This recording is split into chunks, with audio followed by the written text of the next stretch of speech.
Hello friends, welcome to Sankalp Study Success. So ఈ particular సెషన్లో మనం square root of a complex number అనే కాన్సెప్ట్ని మనం నేర్చుకుందాము. దాని తర్వాత modulus of a complex number కూడా మనం చూద్దాం. So it's a very important topic. 2 marks క్వశ్చన్స్లో find the square root of a complex number అని ఇవ్వచ్చు. సో ఖచ్చితంగా మనం ఈ టాపిక్ నేర్చుకుని తీరాలి, సరేనా? సో ఈ particular square root of a complex నెంబర్కి ఒక ఫార్ములా ఉంది. ఆ ఫార్ములాని మనం నేర్చుకుని ఇచ్చినటువంటి కాంప్లెక్స్ నెంబర్స్లో రియల్ పార్ట్ని, ఇమాజినరీ పార్ట్ని అందులో మనం సబ్స్టిట్యూట్ చేస్తే సరిపోతుంది. We can easily calculate the square root. Fine, చూడండి, root over a plus i b square root of a complex number, అవునా కదా? A plus i b is a complex number, square root. The formula is plus or minus, ఇక్కడ వచ్చే square root కూడా మళ్ళీ కాంప్లెక్స్ నెంబరేనా, ఓకేనా? Root over mod Z plus a by 2 plus i root over mod Z minus a by 2. So చూడండి, a plus i b ఫార్మాట్లోనే వస్తుంది మళ్ళీ, ఓకేనా? A plus i b real part, imaginary పార్టే వస్తుంది. ఇమాజినరీ పార్ట్ పక్కన root over mod Z minus a by 2 వస్తుంది. Real part దగ్గర ప్లస్ ఏ వస్తుంది, అది గుర్తుపెట్టుకోండి, అర్థమైందా? తర్వాత రూట్ ఆఫ్ ఏ మైనస్ ఐబీ ఇచ్చాడు అనుకోండి, weather a is positive or negative unnecessary for us, but only the thing is you need to check whether the imaginary part is positive or negative. Imaginary part అనేది పాజిటివ్ అయితే ఇక్కడ plus వస్తుంది, imaginary part negative అయితే ఇక్కడ minus వస్తుంది, మిగిలిందంతా same to same, అర్థమైందా? So root over a minus i b అంటే root of mod Z plus a by 2 minus i root over mod Z minus a by 2. ఇక్కడ మాడ్యులస్ జెడ్ అంటే అర్థం ఏంటి అంటే root of a square plus b square అని అర్థం. అంటే root over real square of the real part plus square of the imaginary part. దీన్నే మనం absolute value of a complex number అని కూడా పిలవచ్చు, అర్థమైందా? So please note these 2 formulas. Now let us solve few questions regarding these 2 formulas, right? Okay friends, look at this question. Find the square root of 7 plus 24i ఉంది కదా. So 7 plus 24i అనేది complex number, దీనికి మనం square root find out చేయాలి. అంటే see friends, ఎలా given z equals to, let us suppose z equals to 7 plus 24i, అవునా కదా? మరి మాడ్యులస్ z ఏమవుతుంది నాన్న? రూట్ ఓవర్ 7 స్క్వేర్ ప్లస్ 24 స్క్వేరే కదా. పక్కన రాయండి, where mod z equals to root over a square plus b square అని, అర్థమైందా? Here a equal to 7, b equals to 24. ఆ డేటా అంతా రాశాక ఫార్ములా అప్లై చేయండి. సో ఏమొస్తుందన్న? రూట్ ఆఫ్ 49 ప్లస్ 576, ఎస్ అవును. So what is the value? 625. So 625 results to 25, అంటే modulus Z value ఎంత? 25, రైట్? మనం ఆల్రెడీ నేర్చుకున్నాము root of a plus i b, ఇది ఏ ప్లస్ ఐబీ కదా, కాబట్టి root of a plus i b formula ఎంత? Plus or minus ఏమొస్తుందన్నా? ప్లస్ ఆర్ మైనస్, మనకి ప్లస్లో ఇచ్చాడు కాబట్టి ఖచ్చితంగా మనం ప్లస్ఏ వాడతాం, ఎస్ అవును. కాబట్టి చూడండి, root of mod Z plus a divided by 2, plus ఇచ్చాడు కాబట్టి ప్లస్ ఏ వాడాలి, i into root of mod Z minus a divided by 2 కదా. ఇప్పుడు చూడండి, so plus or minus root of mod Z అంటే ఎంత నాన్న? 25. So 25 plus what is a value ఎంత ఇచ్చాడు ఇక్కడ? A value is nothing but మనకి 7 కదా. హియర్ రూట్ ఆఫ్ మనం ఏం ఫైండ్ అవుట్ చేయాలి? 7 ప్లస్ 24i ఫైండ్ అవుట్ చేయాలి. So a value is 7 here, whole divided by 2, ఓకేనా? Plus i into root of mod Z అంటే మళ్ళీ ఎంత నాన్న? Mod z is 25 minus what is the value of 7? A 7 divided by 2 కదా. So plus or minus root of, ఇక్కడ 25 plus 7 అంటే ఎంత? 32 by 2, yes అవును. ప్లస్ ఐ ఇంటూ 25 మైనస్ 7 ఎంత నాన్న? That is nothing but 18. So 18 by 2. So what I will be getting finally is plus or minus root of 32 by 2 is 16 plus I root of 18 by 2 is 9 kada. So ఏమొస్తుందన్న? Plus or minus what is root 16 value? 4 plus i root 9 అంటే 3. So what is the final answer అన్న? The final answer is square root of 7 plus 2i is equals to plus or minus 4 plus 3i. This is the answer. ఈ విధంగా మనం solve చేస్తాం అనమాట. Please note this. Let's see the next question. ఇది మనకి previous పేపర్లో అడిగిన question. Okay friends, look at the next question. Find the square root of -5 plus 12i అంటున్నాడు కదా. ఆల్ రైట్, సో మనకు ఆల్రెడీ తెలిసిన formula. So given -5 plus 12i, ఇక్కడ ఏ ప్లేస్లో -5 ఉంది, బి ప్లేస్లో 12 ఉంది, అవునా? So given minus 5 plus 12i. Here a equals to minus 5 and b equals to 12. So మనం స్క్వేర్ రూట్ ఫైండ్ అవుట్ చేయాలి కదా. What is the square root of a plus i b నానా? Square root of a plus i b అంటే plus or minus root over mod z, yes అవును, mod z plus a divided by 2 plus i into ఇక్కడ మనకేమి ఇచ్చారు, ఇక్కడ plus ఏ ఇచ్చారు కదా, అవునా కదా, route over mod z minus a divided by 2. వేరాస్ mode z ఎంత నానా? Route over minus 5 whole square plus 12 whole square. Yes or no? So that's nothing but minus 5 square అంటే 25. So 25 plus 144 which is equals to 169 which is equals to root 169 ఎంత? Root 169 value is 13. Yes or no? So root 169 value is 13. Alright, చూడండి.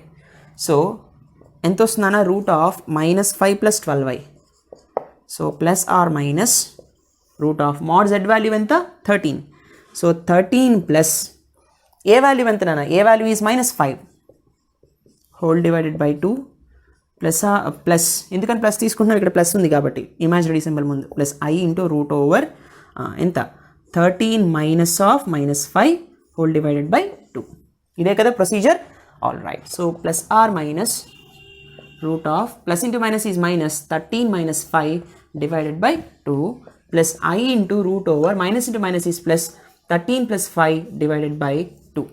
So ఏమొస్తుంది? Plus or minus root of 13 minus 5 is 8, 8 divided by 2 plus i into root of 18 divided by 2.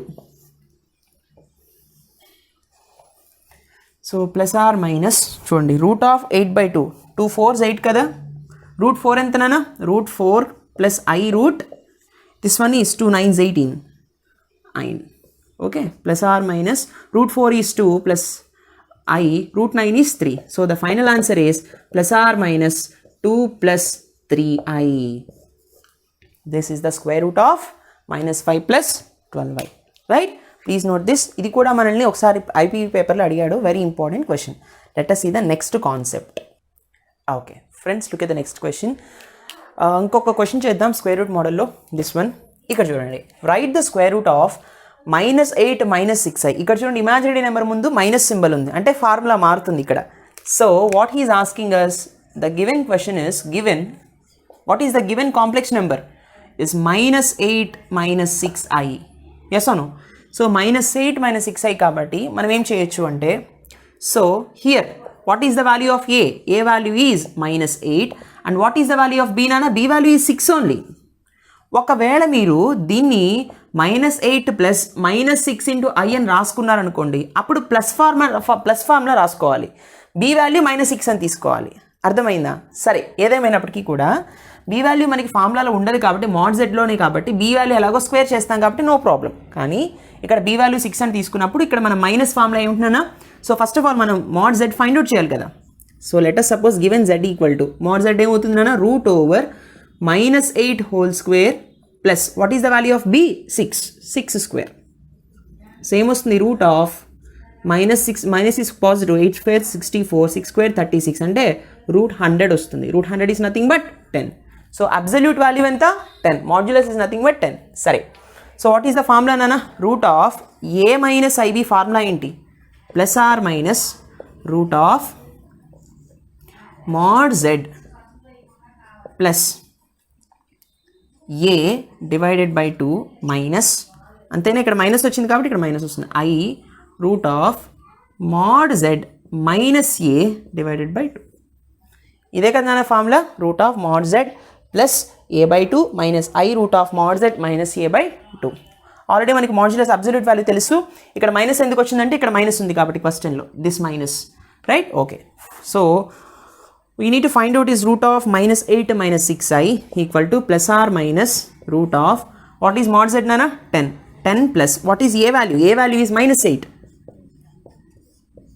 Minus ఉన్నప్పుడు brackets పెట్టుకోవాలి. So minus I into root of 10 minus of minus 8 whole divided by 2. All right.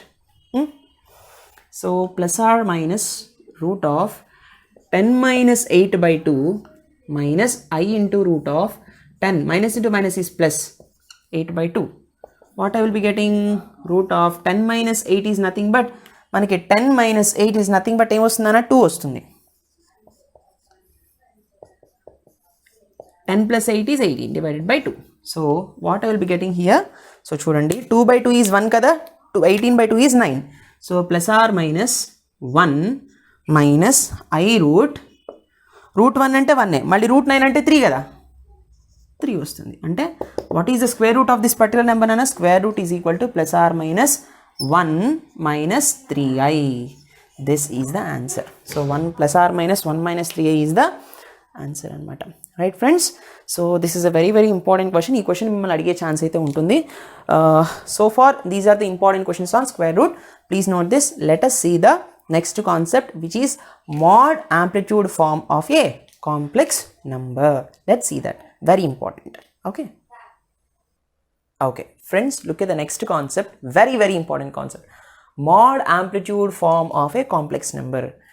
So modulus amplitude format of a complex number గురించి మనం మాట్లాడుకోవాలి అంటే చాలా ఉంటుంది. So దాని యొక్క ప్రాపర్టీస్ కానీ, దాని యొక్క ఇన్డెప్త్ అనాలిసిస్ కానీ, దాని యొక్క గ్రాఫికల్ రిప్రజెంటేషన్ కానీ, ఇదంతా కూడా మనం నేర్చుకోవాల్సి ఉంటుంది. అయితే ఐపీఈ పాయింట్ ఆఫ్ వ్యూలో మీరు 75కి 75 మార్క్స్ తెచ్చుకోవాలి అంటే జస్ట్ మీరు ఫార్ములాని నేర్చుకుని దాని క్వశ్చన్లో, అడిగిన క్వశ్చన్లో ఎలా ప్రజెంట్ చేయాలి, ఎలా అప్లై చేయాలో తెలుసుకుంటే సరిపోతుంది. ఎంసెట్ పాయింట్ ఆఫ్ వ్యూలో కానీ, mains and advanced point of వ్యూలో కానీ మనం ఈ కాన్సెప్ట్ని మనం వేరేగా నేర్చుకోవాలి. In the sense, once if I start teaching you EAMCET, మనం ఖచ్చితంగా ఎంసెట్ క్లాసెస్ కూడా స్టార్ట్ చేసుకుందాం.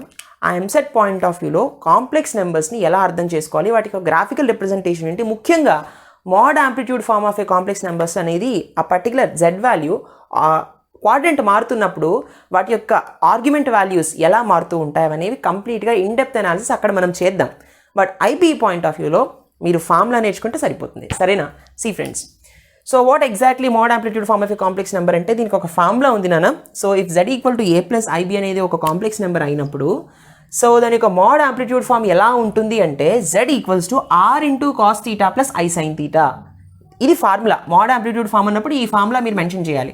ఇందులో ఆర్ అంటే ఏదో కాదురా, modulus, that is nothing but mod z. R value ఎంత అంటే root over a square plus b square ఇక్కడ వేస్తారు. తర్వాత థీటా వాల్యూ ఎంత అంటే that's nothing but argument z. థీటాని యాంప్లిట్యూడ్ అని పిలుస్తాం, యాంప్లిట్యూడ్ని థీటాతో రిప్రజెంట్ చేస్తాము. అది సింపుల్గా దాన్ని ఆర్గ్యుమెంట్ జెడ్ అంటారు. ఆర్గ్యుమెంట్, సింపుల్గా ఆర్గ్యుమెంట్, ఇది స్పెల్లింగ్ ఏఆర్జీ అని 3 letters తీసుకున్నాం. ఆర్గ్యుమెంట్ ఆఫ్ జెడ్ అంటే యాంప్లిట్యూడ్ ఆఫ్ కాంప్లెక్స్ నెంబర్ అని అర్థం. So this is nothing but theta. దీని ఫార్ములా ఏంటంటే tan inverse y by x. ఓకేనా? So this belongs to -π to π, -180 degrees దగ్గర నుంచి 180 degreesకి ఉన్నప్పుడు, యాంగిల్ ఉన్నప్పుడు ఈ ఫార్ములా తీసుకోవాలి. అర్థమైందా? Theta is as per the quadrant of the point. అయితే గుర్తుపెట్టుకున్నానా ఏంటంటే థీటా వాల్యూ ఏ క్వాడ్రంట్లో ఉంది అన్న దాన్ని బట్టి మనకి ఇక్కడ tan inverse y by X, ఈ ఆర్గ్యుమెంట్ యాంప్లిట్యూడ్ వాల్యూ అనేది చేంజ్ అయిపోతుంది. రైట్? ఆ గ్రాఫికల్ అనాలిసిస్ అంతా మనం తర్వాత చెప్పుకుందాం. But before that IPE point of వ్యూలో ఈ పర్టికులర్ ఫార్ములాని నేర్చుకుని దీన్ని ఎలా అప్లై చేయాలి in order to get full marks in our examination అనేది ఇప్పుడు మనం చూద్దాం. Please note this format. Let us solve few questions. Okay friends, look at this. ఈ గ్రాఫ్ ఒకసారి ఎక్స్ప్లెయిన్ చేస్తానన్నా, మీకు ఇది ఎలా గుర్తుపెట్టుకోవాలనేది నేను మీకు ఎక్స్ప్లెయిన్ చేస్తాను. దీన్ని బట్టే మనం మోడ్ యాంప్లిట్యూడ్ ఫార్మాట్ అని రాయాల్సి ఉంటుంది అనమాట. ఎట్లా అంటే ఇప్పుడు సపోజ్ ఇక్కడ చూడండి, ఎక్స్ ప్లస్ ఐవై ఉందనుకోండి, ఒక కాంప్లెక్స్ నెంబర్ కదా. X greater than 0, y greater than 0 అంటే రెండూ పాజిటివ్సే, అంటే అది క్వాడ్రంట్ 1లో ఉన్నట్టు. ఓకేనా? పాయింట్ అనేది క్వాడ్రంట్ 1లో ఉన్నట్టు. ఓకేనా? అలాంటప్పుడు మీరు యాంప్లిట్యూడ్ వాల్యూ ఎలా వస్తుందంటే, ఆర్గ్యుమెంట్ జెడ్ వాల్యూ ఎలా వస్తుందంటే tan inverse modulus y by X. అంటే లోపల ఉన్నది పాజిటివ్ తీసుకోవాలి. y బై ఎక్స్ చేస్తున్నప్పుడు మీకు నెగిటివ్ వచ్చిందనుకోండి, -1 వచ్చిందనుకోండి, 1 తీసుకోవాలన్నమాట. అప్పుడు tan ఇన్వర్స్ 1 అని చేయాలి. అందుకే ఇక్కడ మాడ్యులస్ పెట్టాం. అర్థమైందా?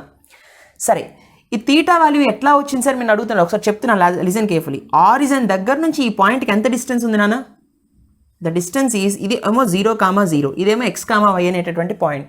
Route over x1 minus x2 whole square plus y2 minus y1 minus y2 whole స్క్వేరే కదా. ఆ ఫార్మేట్ చేస్తే ఈ డిస్టెన్స్ మనకి ఎంత వస్తుంది? Root over x square plus y square వస్తుంది ఆరిజన్కి, ఈ పాయింట్కి. అవునా? This is nothing but mod z, mod of this complex number. అవునా కదా? ఇప్పుడు ఇది ఆర్ వాల్యూ నాన్న. సింపుల్గా మనం ఆర్ అనే చెప్పుకుంటున్నాం కదా. సో దీన్ని పర్పెండిక్యులర్ డ్రా చేయండి. This value is nothing but why.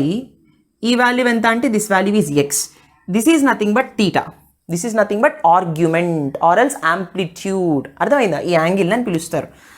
So tan theta find out చేయాలనుకున్నాను అనుకోండి. వాట్ ఈస్ tan theta అన్న ఆపోజిట్ సైడ్ బై అడ్జసెంట్ సైడే కదా. The opposite side is y, adjacent side is x. ఇవి రెండు పాజిటివ్ ఉండాలి. అప్పుడు తీటా ఈక్వల్ ఏమవుతుంది? tan inverse y by x. y by ఎక్స్ని ఖచ్చితంగా పాజిటివ్ వాల్యూవే తీసుకోవాలి. అది ఒకటి కండిషన్ గుర్తుపెట్టుకోండి, రైట్? అంటే ఫస్ట్ క్వాడ్రంట్లో ఉన్నప్పుడు √x²+y² ఇది కామన్ అన్నిటికీ, ఓకేనా?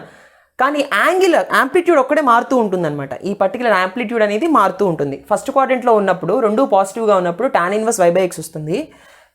x <0, y <0 అంటే -a+ib అని అర్థం. ఇక్కడ చూడండి, లేదా -x+ అంటే ఈ ఫార్మాట్లో ఉంటే -x+iy. ఇమాజినరీ పార్ట్ పాజిటివ్గా ఉంది, రియల్ పార్ట్ నెగిటివ్గా ఉందన్నమాట. అంటే -a+ib ఫార్మాట్లో ఉంటే అప్పుడు తీటా ఏమవుతుంది? 180 - tan inverse y by X. అర్థమైందా? ఇక్కడ నుంచి ఇక్కడికి 180, ఇక్కడ నుంచి ఇక్కడికి 180 degrees, అవునా కదా? That is nothing but 5. ఇందులోంచి ఈ tan inverse y by X వాల్యూని తీసేస్తే మనకి ఈ పర్టికులర్ వాల్యూ వస్తుంది. అంతేనా? ఇందులోంచి ఈ వాల్యూని తీసేసామనుకోండి, అప్పుడు ఇదే కదా వచ్చేది మనకి. అది సెకండ్ క్వాడ్రంట్లో ఉన్నట్టు. -π + tan inverse y by x. చూడండి, థర్డ్ క్వాడ్రంట్కి వచ్చేసరికి దిస్ ఈజ్ సెకండ్ క్వాడ్రంట్ నాన్న. థర్డ్ క్వాడ్రంట్లో x <0, y <0 అంటే రెండు -a - ఇట్లాంటి ఫార్మాట్స్ కనిపిస్తే మనం యాంప్లిట్యూడ్ ప్లేస్లో ఇది వాడాలి. అన్నిటికీ ఆ మాడ్యులస్ వాల్యూ √x²+y². యాంప్లిట్యూడ్ వాల్యూవే చేంజ్ అవుతుంది. రెండు మైనస్లు కనిపిస్తున్నాయి అనుకోండి, రియల్ పార్ట్ ఇమాజినరీ పార్ట్, అప్పుడు -π + tan inverse y by X చేస్తాం. అంటే దీనికి ఆపోజిట్ సింబల్స్ అనమాట. ఇక్కడ +π ఉంది, ఇక్కడ -π ఉంది. ఇక్కడ మైనస్ ఉంటే ఇక్కడ ప్లస్ వస్తుంది. అది తేడా, ఓకేనా? ఇది ఒక రకంగా మీరు బై హార్ట్ చేసుకోవాలి ఇవన్నీ కూడా. సో తర్వాత ఫోర్త్ క్వాడ్రంట్ అనుకోండి, x <0, y <0 అంటే a - ib. అర్థమైందా? దీనికి రివర్స్, ఇక్కడ tan inverse y by X ఉంటే ఇక్కడ -tan inverse y by X ఉంది. అర్థమైందా? దీనికి ఇవి ఆపోజిట్ సైన్స్, దీనికి ఇది ఆపోజిట్ సైన్. అంటే క్వాడ్రంట్ 1కి క్వాడ్రంట్ 4కి ఆపోజిట్ సైన్ ఉంటుంది. క్వాడ్రంట్ 2కి క్వాడ్రంట్ 4కి ఆపోజిట్, క్వాడ్రంట్ 3కి ఆపోజిట్ సైన్ ఉంటుంది. అలా గుర్తుపెట్టుకోండి, ఓకేనా? ఇది tan inverse y by X, ఇది π - tan inverse y by X. Quadrant 3 వచ్చేసరికి -π + tan inverse y by X. Quadrant 4 వచ్చేసరికి -tan inverse y by X. అర్థమైందా? సో ఏది ఎట్లా ఉంటుంది? ఇదేమో పాజిటివ్ x యాక్సిస్ కాబట్టి x <0, ఇదేమో పాజిటివ్ y యాక్సిస్ కాబట్టి y <0. ఇది నెగిటివ్ x యాక్సిస్ కాబట్టి x <0. ఇది పాజిటివ్ y యాక్సిస్ కాబట్టి y <0 క్వాడ్రంట్ 2. మరి క్వాడ్రంట్ 3 ఎలా ఉంటుంది నాన్న? నెగిటివ్ x యాక్సిస్ కాబట్టి x <0, నెగిటివ్ y యాక్సిస్ కాబట్టి y <0. నెగిటివ్ అంటే <0నే కదా, పాజిటివ్ అంటే <0. తర్వాత క్వాడ్రంట్ 4 ఎలా ఉంటుంది? పాజిటివ్ x యాక్సిస్ కాబట్టి x <0 and negative y axis కాబట్టి y <0. అర్థమైందా? సో ఇది ఈ పర్టికులర్ మినిమం బేసిక్స్ తెలిస్తే ఈ యాంప్లిట్యూడ్ వాల్యూస్ అనేవి మనం ఈజీగా గుర్తుపెట్టుకోవచ్చు. అడిగిన క్వశ్చన్కి ఏ పర్టికులర్ మాడిఫికేషన్లో ఉంది, ఏ పర్టికులర్ -a+ib ఇచ్చాడా, -a - ib ఇచ్చాడా, a - ib ఇచ్చాడా, a+ib ఇచ్చాడా అనేది చూసుకుని ఆ పర్టికులర్ క్వాడ్రంట్ యొక్క యాంప్లిట్యూడ్ వాల్యూ సబ్స్టిట్యూట్ చేసి మనం ఆన్సర్ చెప్పాల్సి ఉంటుందన్నమాట. అర్థమైందా? This is the very very important concept. Please note this. Let's see some very important questions regarding this concept. Okay friends, ఇంకొక కాన్సెప్ట్ చూడండి. కొన్ని ఇంపార్టెంట్ వాల్యూస్ అనమాట. ఆర్గ్యుమెంట్ ఆఫ్ 1 వాల్యూ ఎంత అంటే 0. ఆర్గ్యుమెంట్ ఆఫ్ i ఎంత అంటే π/2. ఆర్గ్యుమెంట్ ఆఫ్ -1 ఎంత అంటే π. Argument of -i value -π/2. Sir ఇవన్నీ ఎలా గుర్తుపెట్టుకోవాలి అని మీరు అడుగుతారు. నేను ఒక చిన్న లాజిక్ చెప్తాను, జాగ్రత్తగా వినండి. ఒక గ్రాఫ్ తీసుకున్నప్పుడు ఈ గ్రాఫ్ నార్మల్ గ్రాఫ్ కాదు. It is the combination of real and imaginary planes. ఒక రియల్ ప్లేన్ని ఇమాజినరీ ప్లేన్ని కంబైన్ చేసి ఆర్థోగోనల్ షేప్లో నేను ఏం చేస్తున్నానంటే ఒక గ్రాఫ్ తీసుకుంటున్నాను. Real parts and the imaginary part, real plane and imaginary ప్లేన్ని రెండింటిని కంబైన్ చేసి 90 degreesలో ఒక గ్రాఫ్ కన్సిడర్ చేసుకున్నప్పుడు listen carefully, this is 1. Real పార్ట్లో 1 ఉంటుంది. ఇమాజినరీ పార్ట్స్ అని ఎలా ఉంటాయి? i1, i2, i3, i4 అలా ఉంటాయి. ఇవి 1, 2, 3, 4 అలా ఉంటాయి. సపోజ్ ఇది i1 అనుకోండి. i1 అంటే అయ్యే కదా, ఫైన్. ఇదేమో -1, యూనిట్ డిస్టెన్స్ తీసుకుంటున్నాను. ఒక యూనిట్ సర్కిల్లో యూనిట్ డిస్టెన్స్ తీసుకుంటున్నాను. సో ఇదేమో -i అంటే -i1. తర్వాత -i2 ఉంటుంది, -i3 ఉంటుంది, అలా ఓకేనా? సో ఇలా తీసుకున్నప్పుడు ఆర్గ్యుమెంట్ ఆఫ్ 1 వాల్యూ, ఆర్గ్యుమెంట్ అంటే యాంగిలే కదా నాన్న. Yes or no? Argument is nothing but angle. That is what we are seeing here. So చూడండి, ఆర్గ్యుమెంట్ 1 అన్నప్పుడు ఇక్కడ ఎంత యాంగిల్ ఉంది? ఆరిజిన్ దగ్గర నుంచి దెర్ ఈజ్ నో యాంగిల్, 0. అర్థమైందా? నెక్స్ట్ 0 దగ్గర నుంచి యాంగిల్ ఇలా పైకి వెళ్తుంది అనుకోండి, ఇక్కడికి యాంగిల్ వచ్చింది అంటే argument of i, argument of అంటే యాంగిల్ i వరకు చేరుకున్నప్పుడు యాంగిల్ ఎంత ఉంది? 90 degrees కాబట్టి π/2. అర్థమైందా? తర్వాత యాంగిల్ ఇంకా జరిగింది, ఇట్లా వెళ్తుంది, -1కి టచ్ అయింది యాంగిల్. ఇప్పుడు ఇక్కడి నుంచి ఇలా వచ్చింది అంటే 180 డిగ్రీస్ జరిగింది, అవునా కదా, కాబట్టి పై.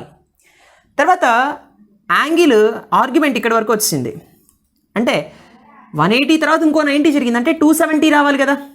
మరి -π/2 ఎందుకు వేశారు అంటారేమో. Listen, this is 0 degrees, this is 90 degrees, this is 180 degrees, this is 270 degrees. అయితే ఇలా మనం ఏ షేప్లో చూస్తున్నాము, యాంటీ క్లాక్ వైజ్లో చూస్తున్నాము. క్లాక్ వైజ్లో చూసామనుకోండి, ఇలా చూసామనుకోండి, this is 0 degrees, this is -90 degrees, this is -180 degrees, ఇది -270 డిగ్రీస్, ఇట్లా చూస్తాం, అవునా కదా. అంటే నేనేం చేస్తున్నాను, క్లాక్ వైజ్లో చూసుకుంటాను అనమాట. అంటే మీరు ఇక్కడ 270 అని రాయొచ్చు, +270 అని రాయాలి అప్పుడు. అంటే +3π/2 అని రాయాలి, ఆర్ -π/2 అని రాయాలి. అర్థమైందా ఫ్రెండ్స్? +270 బదులు నేనేం రాశానంటే -π/2 తీసుకున్నాను. అంటే 270 అన్నా -90 అన్నా ఒకటే, అంటే ఇది ఈ పర్టికులర్ లైన్ని రిప్రజెంట్ చేస్తుంది అనమాట. అర్థమైందా? కాబట్టి ఆర్గ్యుమెంట్ ఆఫ్ -π అంటే ఈ సైడ్ నుంచి -90 డిగ్రీస్ వచ్చింది, లేదా ఇటు సైడ్ నుంచి అంటే క్లాక్ వైజ్గా -90 డిగ్రీస్, యాంటీ క్లాక్ వైజ్గా 270 డిగ్రీస్. అర్థమైందా నాన్న? సో ఈ 4 వాల్యూస్ని మీరు ఇలా గుర్తుపెట్టుకోండి, ఈ గ్రాఫ్ని మనసులో గుర్తుపెట్టుకోండి, అప్పుడు మీకు ఈజీగా ఫైండ్ అవుట్ చేయొచ్చు ఈ వాల్యూస్ని. అండ్ ఇంకొక పాయింట్ ఏంటంటే, ఎప్పుడైనా సరే cos θ ప్లస్ I sin θ అని అస్తమానం మనం ఇలా రాయకుండా CIS θ అని రాయొచ్చు. కొంతమంది దీన్ని సిస్ θ అంటారు, your wish, but CIS θ, cos θ plus I sin θ, సింపుల్గా మనం ఇలా రాయొచ్చు అనమాట. అర్థమైందా? రిప్రజెంటేషన్, టైం సేవ్ చేసుకోవడానికి అంతే. తర్వాత ఆర్గ్యుమెంట్ ఆఫ్ Z వాల్యూ θ అయిందనుకోండి, మరి ఆ argument of this particular complex number యొక్క కాంజుగేట్కి ఎంత అవుతుందంటే -θ అవుతుంది, అంతే. అంటే argument of A plus IB value θ అయితే, ఈ పర్టికులర్ కాంప్లెక్స్ నెంబర్ యొక్క యాంగిల్ θ అయితే, argument of A minus IB ఎంత అవుతుంది, -θ. దీని యొక్క కాంజుగేట్ ఇదే కదా, ఎస్ అను. సో అదనమాట. So these are very very important points. So ఈ పాయింట్స్ అన్నీ, ఈ మోడ్ ఆంప్లిట్యూడ్ ఫార్మాట్ని మీరు బాగా గుర్తుపెట్టుకుంటే, ఈ పాయింట్స్ అన్నీ మీకు బాగా వచ్చేస్తే, బాగా థరోగా మీరు రివైజ్ చేసుకుంటే, ప్రాబ్లమ్స్ చేయడం మీకు నిమిషాల్లో పని. సరేనా? I hope you understand this lecture. Please do like, comment and share. Next లెక్చర్లో మన మోడ్ ఆంప్లిట్యూడ్ ఫార్మాట్ మీద కొన్ని ఇంపార్టెంట్ ప్రాబ్లమ్స్ని, ఎక్స్పెక్టెడ్ క్వశ్చన్స్ని మీకు ఐపీ పాయింట్ ఆఫ్ వ్యూలో ఎక్స్ప్లెయిన్ చేస్తాను. Thank you so much for watching. See you in the next session. Take care. Bye.